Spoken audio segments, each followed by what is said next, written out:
It feels like every fan base expects a long-awaited project from their favorite rapper in The Alchemist, and this year we finally got the Earl and Alchemist album, Voir. While there's no confirmation either way, I really want to know if this is a secret album that they released on YouTube that no one's ever found.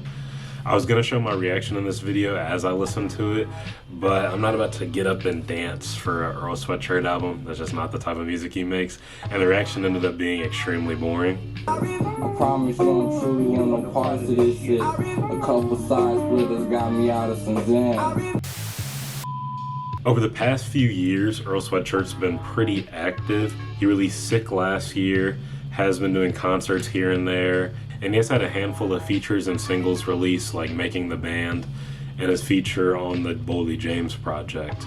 As Earl Sweatshirt has continued to release albums, it feels like as he pushes himself further and further away from the mainstream sound and other mainstream artists, and it's something he's been doing since 2015.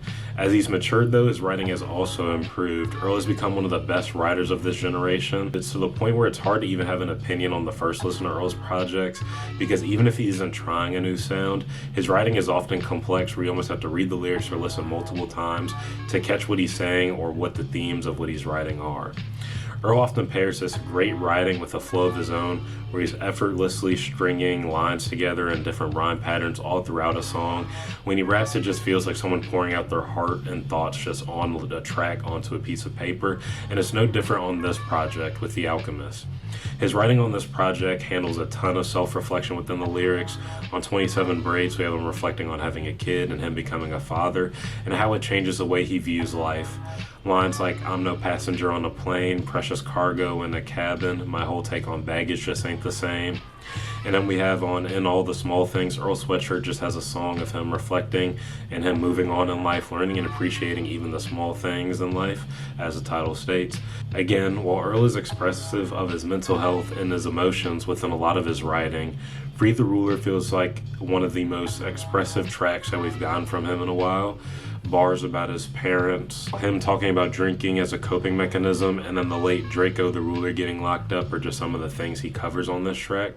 And while there are a lot of heavy lines and parts of verses within this project, there are a lot of comedic and fun lines that help balance it out when he's rapping.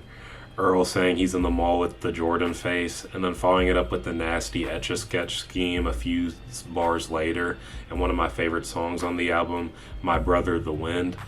A song that features some of the best rapping on the album, but most importantly, probably my favorite beat on the project.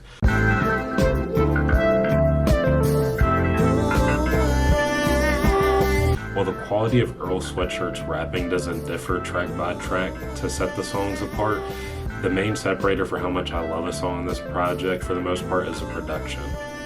And the production is great on this.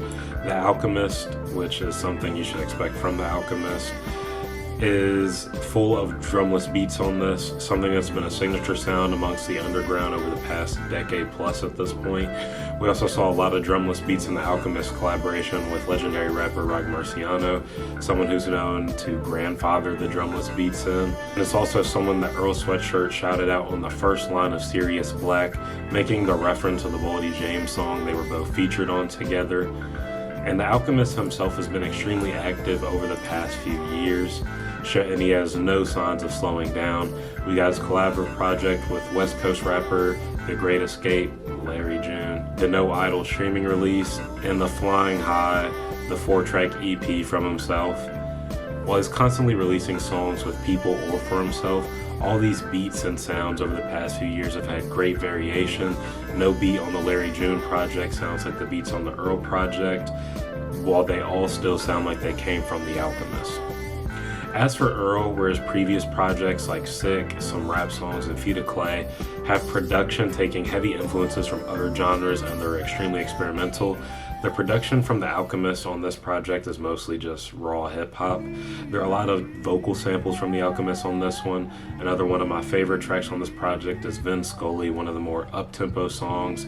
The beat has a great bounce to it coming from the sample, and the chorus from Earl Sweatshirt on it is smooth, what's y'all's favorite track on this album? And I would say this album features some of, if not my favorite production on an Earl Sweatshirt project in a long time. This tandem was perfect for elevating the sound of Earl Sweatshirt's flow, which is as loose, creative, and expressive as it always is when it comes to him rapping. And just like most Alchemist projects, the album flows together as a whole cohesive project instead of feeling like a random collection of songs put together, which, as we know, this album was recorded over different periods of time, since some of these songs have had snippets out for years on years now.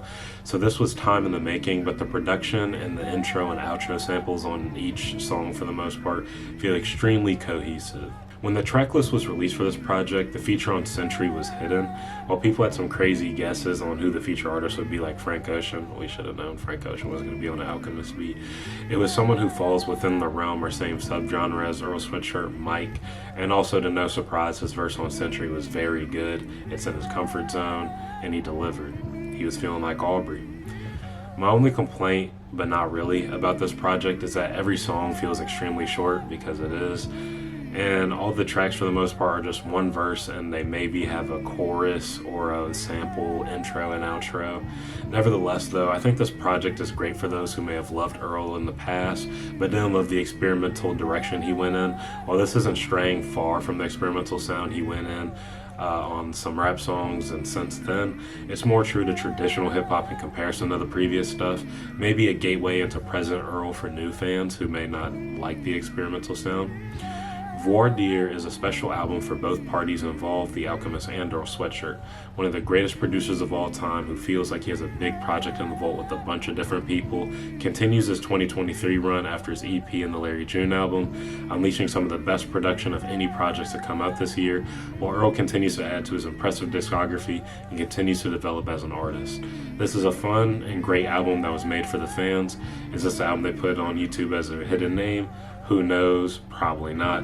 But this album is good enough to forget about the hidden album. Unless someone finds it, then, you know. Thank you guys for getting this far. If you enjoyed the video, please like and subscribe. Share any similar or different opinions you may know down in the comments. I want to build a community of hip-hop fans. I'll catch y'all next time. Deuces.